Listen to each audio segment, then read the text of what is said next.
The next discussion is on new technologies in the retail experience, leveraging digital technologies to enhance their customer experience both offline and online, and the internal and external challenges they need to address to excel. Please welcome to the stage the moderator of this session, Fouad Berjaoui, the business and economic TV presenter at Télé Liban.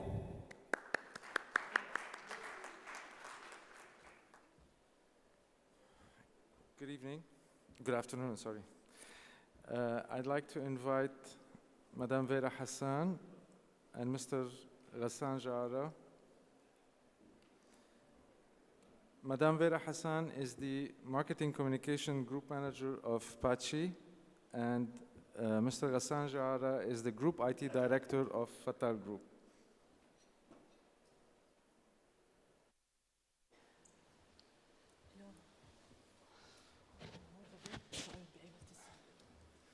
Welcome. Thank you. The topic is new technology in the retail business. So we have two of the Lebanese retail giants, I might say, because they went global and international. Just as Fattal Group is now operating in many countries, they will give a brief about it. And Patchi, as we all know, is no longer a Lebanese brand, but a pan-Arab and also a global brand since it opened in Europe. I would like to start with you, Madame Vera. I'm going to touch slightly on the marketing side of it. You have a tremendous task to harness all this data of all these users. There are two sides to marketing for a marketing director. There's the side where you have to acquire a new customer and bring him to Patchi rather than to your competitors, and the side to maintain or follow up on this customer, his lifestyle, his habits, so you can adapt your product. Where do you put your efforts more? Is it on the customer acquisition or customer maintenance? Okay, I'll just wait because somebody is exiting the room, so people will be able to listen. First, thank you for having us today, as in Patchi. And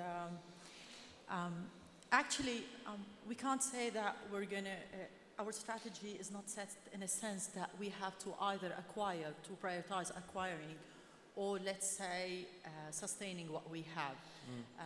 It's a mixed strategy whereby we talk to both. We operate in the luxury retail business, and luxury retail business previously had the aspect of being, let's say, an offline business, offline media communication business, where all efforts have been put into offline, focusing on outdoor, on print and videos and TV as a main, medium to use. Recently, or not recently, for the past 10, 15 years, millennials, they have been governing everything in the world and how all the businesses and brands are going. So we had, as a brand, to venture into the digital from a very, very wide open door. Which is why we invested in opening an e-commerce platform, which we launched last year in Lebanon, catering for Lebanon. For the US, we have been operating since 2003. It operates within the US itself. This is one. Two years back as well, we have started with an entity for the CRM at Patchi headquarters, whereby we collect data and being able to filter. We'll get to the data topic secondary. And we have the digital in terms of social, so on and so forth. So you would see in terms of a business or brand structure, everything is set to cater for both. Mr. Geara, going back to the consumer electronics, and you have a wide variety, not just electronics, but also you do also have luxury good line, right? Yes. In fact, electronics are less than 5% of our business. And retail is also another 5%. And all the rest, 90%, are massive distribution, food and non-food, across all the retail and also the modern trade and traditional trade. So we are a big group. Like, for example, Patchi would be one brand out of 500 brands that we have. Okay. And this is why we are representing big suppliers like Reckitt Benckiser or Unilever, Johnson & Johnson, and many, many others. And we try to cater for all these products across the MENA region. So we are present in 7 countries beside Lebanon. So in other words, you have a huge amount of data coming in. How do you filter them? In fact, we have lot of segregation, what we call Chinese walls inside our business model and our ERP, because we are a distributor, so we are like in a sandwich effect in the middle between a giant, a supplier, and the massive consumers who are highly demanding these products, and they want a very good experience out of these products. And being there, it means that you have to make sure when you represent brands that can even be competitive to each other, you want to create a business model where nobody will feel segregated or feel aside of the business. And you have to give everybody priority. Reason why we, in data analytics, whether business intelligence or e-commerce or ERP, we make sure that there are clear boundaries for all our sales force. Vera, I asked you the first question about customer acquisition or Yes. sustaining it. The reason why I wanted to see where your focus was so I can jump into technologies. Okay, technologies. So now on the technology side, Yes. what are the tools that you harness to know more about, because you're a luxury brand. Yes. So what are the tools that you most rely on to know the profile of your customer? In Okay. each country, of course. Yes, definitely. Actually, we have a CRS system that is spread across. So there are different sources of data for Patchi, as in tools that we use as technology data. So we have first our CRM. This is one. Every POS, every boutique you get into, you have to get to the check counter. They have to get your details. So this is one source of the information and data about our customers. Two, what we have is actually the e-commerce. And at e-commerce, you have to register to be able even to receive a newsletter, let alone if you want to do a purchase, even if you leave the cart and go not buy. So these are the two main sources currently that we have. Very soon we will be launching our app. It's going to be the Patchi app to order online. Actually, we started with Lebanon. Although we are a regional brand and we're present widely across the network in Saudi, in UAE, in Kuwait, and Qatar, but we launched it from Beirut because Beirut is the home of Patchi. This is where we're from, and we're very proud of it. And we launched it as a pilot to be able to understand what people seek for, because online sales for luxury is totally different from commercial sale. When you buy luxury, you don't buy ingredients. You buy a brand, you buy a product, buy it as a whole. Whereas when you are in the FMCG sector or any other sector, you get to every single aspect and detail about this product. Look at all the luxury online buying. It's mainly as well, it's not only related to occasional buying or seasonal buying, it's all year long, it's static and it's standard. So the performance in sale even, definitely, there is a room to be affected for season, especially for Patchi, but in luxury as a whole, they buy ongoing, and this is very important for us. Ghassan, I'm going to offer you a scenario that I'm sure every Lebanese has been through. And something that happened to me, and something that upsets me. I want to see from your perspective, how do you guys see this? A few months ago, I bought a washing machine. Installed it and fine. Then when I was looking through the catalog, I noticed that on the washing machine it had the NFC icon. Like, Bluetooth has an icon, Wi-Fi has an icon, so it has an NFC icon. And I looked into it, it has an app. So my phone can communicate with my washing machine. I turned it on and I communicated I bonded with my washing machine. Okay? Now I have to register. It takes out the serial number, it takes out everything about my washing machine. So in case of a service, the service center knows. It told me, not applicable in your area. I cannot use it in Lebanon. Now, beside the offense, or I felt offended, why? Why can't we have a service center that technology can leverage this and pass it on to the service center? Because if my washing machine, for example, breaks down, I have to get the technician. He has to come and diagnose it. And then again, whereas with this technology that it's already there, why can you not receive this information?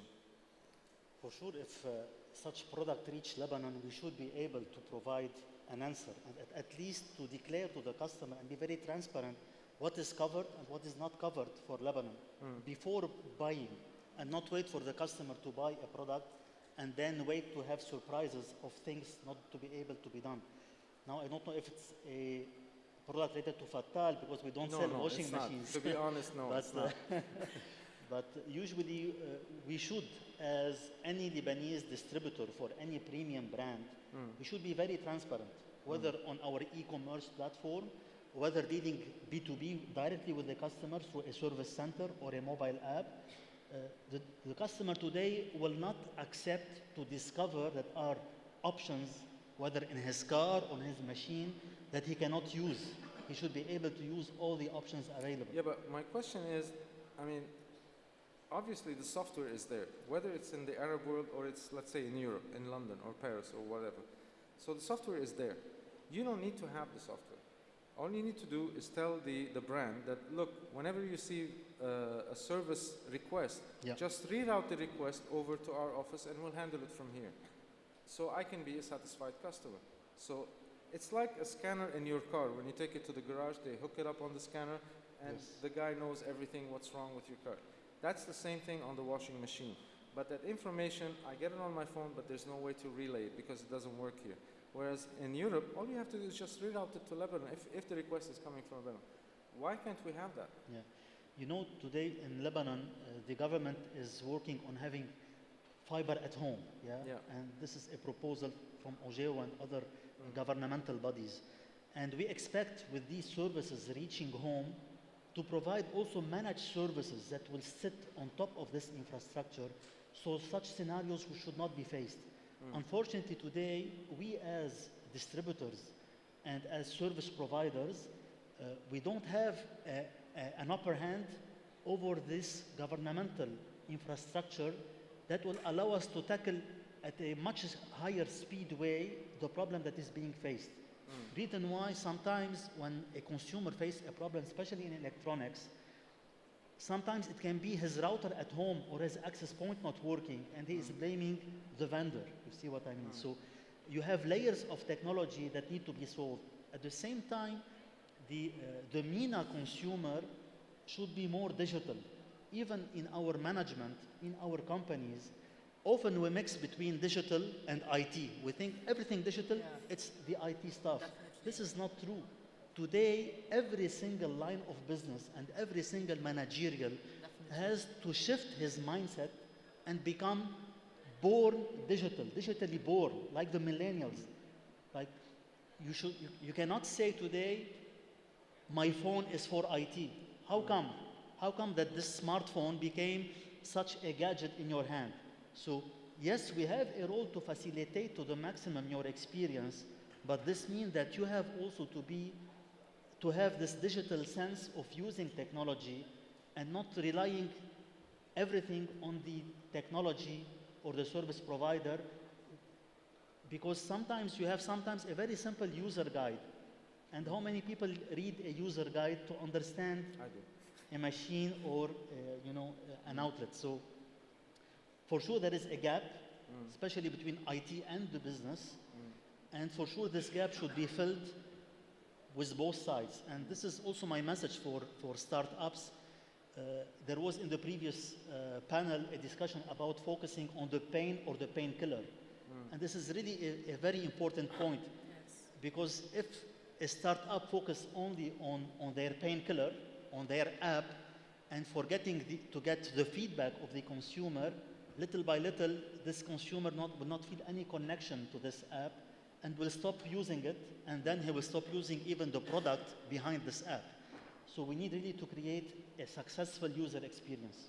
Okay, I would like to tap on something that you have mentioned. I'm in marketing, most of my work is into digital and everything, but going back to retail outlets and boutiques spread across, digital is important and digital technology is important, but creativity is what matters and content. Let's say, I would give an example as in Patchi.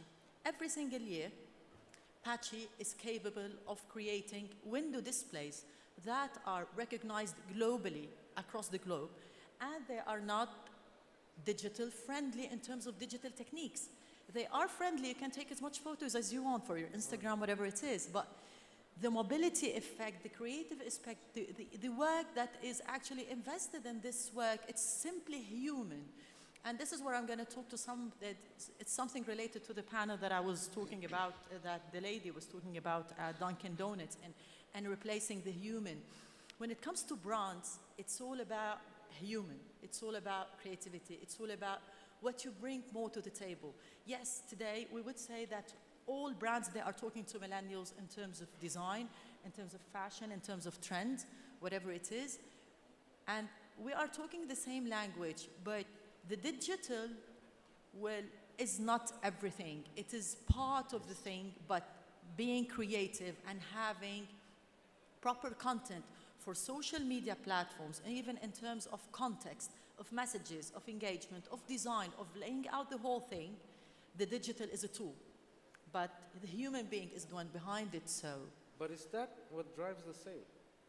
Yes. I mean, marketing's job is to, Of course. creativity. Of course. The thing is, when working with luxury brands, this is what I do, I can't talk about FMCGs or any other brand, is that you have two main targets. Equity, value, equity and value as one. Two, sales. If I can sell tomorrow for billions and billions of dollars, but if it will allow me, or if it would put me in a situation where I'm going to jeopardize my equity or my brand value, I don't want it. So as a luxury business, this is what all luxury businesses do. We work on two things in parallel. Everything we do has two very simple targets. Everything else falls in line in the marketing objective funnel, so on and so forth. Equity and value, and then you have the sales. But after the washing machine fiasco, I'm in a mood where I need a chocolate. Okay. Is digital, doesn't it help you? There's something in social media what is called the listening tools. Yes. So I'm in a certain mood, okay? Whatever the reason is, I'm in a certain mood where I would need something to alleviate my pain, my suffering. Maybe it's an occasion, maybe it's a holiday or whatever. Do those social media listening tools help you in identifying targets or profiles of customers that are in need? Or is it simply relying on creativity, as you were saying? Doesn't digital help you to analyze the profile of your... Definitely. And for startups, if there are new startups out there and they want to start, they need to know the mood and the need of their target customers. Yes, definitely they do, but they are merely a tool. What makes it different is the uniqueness of the content and how relevant it is to the target audience or to the end consumer. This is what matters. Being a startup or in an existing business or even midlife business, whatever it is, all of these tools, they're brilliant. You can use them creatively. You have to twist even these tools to be able to answer to the client demand. Being acquiring or retaining. This is one. Two, creativity is not design. Creativity is content, is way of talking. It's being present in a place where the mindset is ready. There is something called creative media buy. There is something called, be it offline or online. There's something called creative media planning. There's something called interactive multimedia. Very soon, within our upcoming boutique, which we will open in ABC Verdun throughout Q3, Q4, 2017. It's something in between, which will roll out in like an extended business module of Patchi. You will see that in addition to the internal merchandising process and the focal points we will have multimedia aspects. So it adds 100%, but if the content that is on the multimedia itself doesn't talk or aspire, or let's say is not relatable, so it's nonsense. Okay, Ghassan, I want to make use of your experience you have of managing, many countries. And if I'm a startup looking to expand, what can you advise me in terms of technical expansion into other markets? Okay. In terms of infrastructures, how should I start? What have you learned as Fattal Group? Yeah. In fact, today we are living in an amazing world where you can start up any new brand or even a whole business at a high speed on the technology side. Today with the cloud, whether from Oracle or Microsoft Azure or Gmail for work, we were able, for example, to set up some business in Egypt in a few days. And the ability to create and to kill an unsuccessful project or a brand should be as fast. For example, a few years ago, we had to create a new business model for a medical equipment branch for us in Egypt. But they were in tatters. They were just wanting to tap the market, and they were not sure whether they want to succeed or not. And they wanted something really light. So we just told them, okay, just bring an internet connection, and that's it. And from there, from Lebanon, using our enterprise agreement with all our big vendors, we were able to open for them a small CRM, few email accounts in a few days. And this model, because it's a per user, per account model, you can even shrink it or grow it in a nutshell, okay? And this helps a lot today, and this is where really startups should benefit a lot from this technology.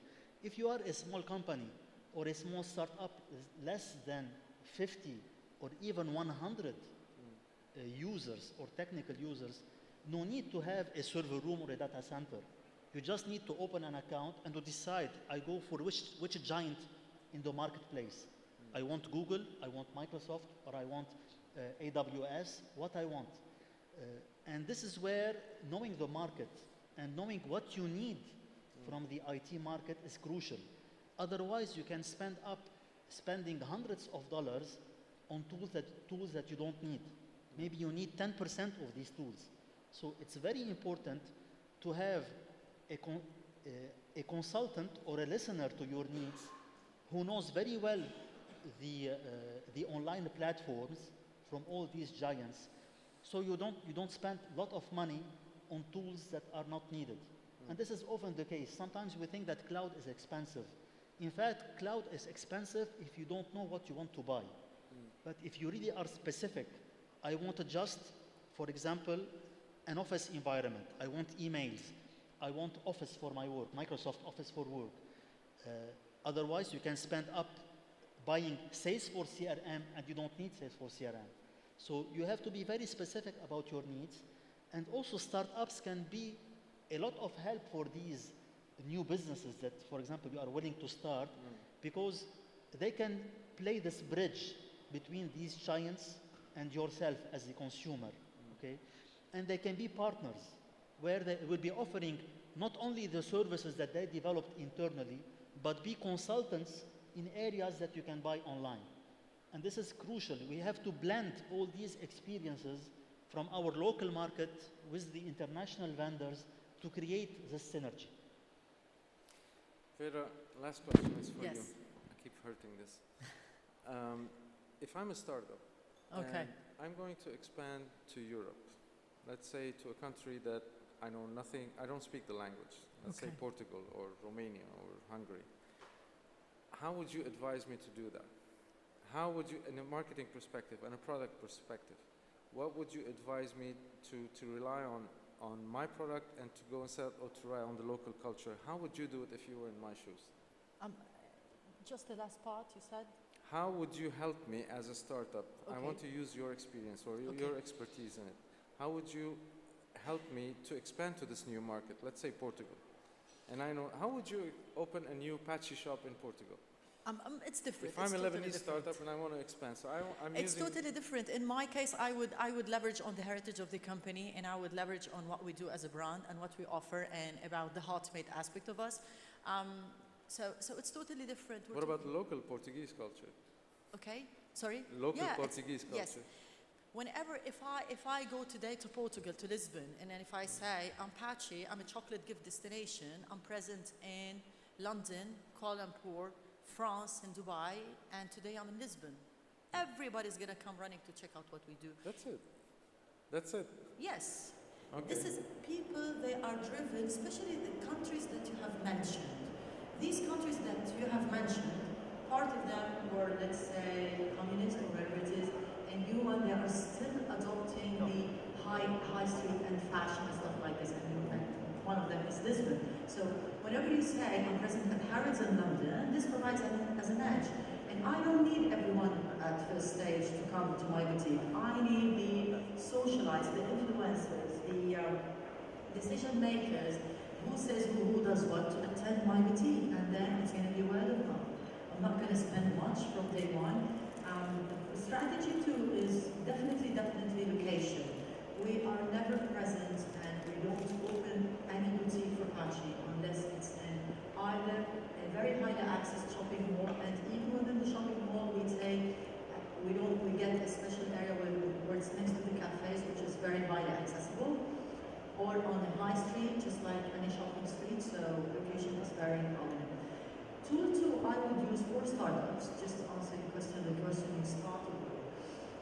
startups, they usually they shouldn't spend much on communication as a first step because they should be in the testing phase. Let's say they did the testing and they launched it. What I would do if I was a startup, I would go and see influencers, local influencers. These people definitely are doing change, and there is a relatable ROI. If this influencer stands for the same values and for the same thing that I do. Let's say if I'm a startup and I'm opening in Lebanon a restaurant, I will go to no garlic, no onions. I wouldn't go to someone else to talk to. So these startups, they have to be very smart in seeking these influencers who are currently, even today,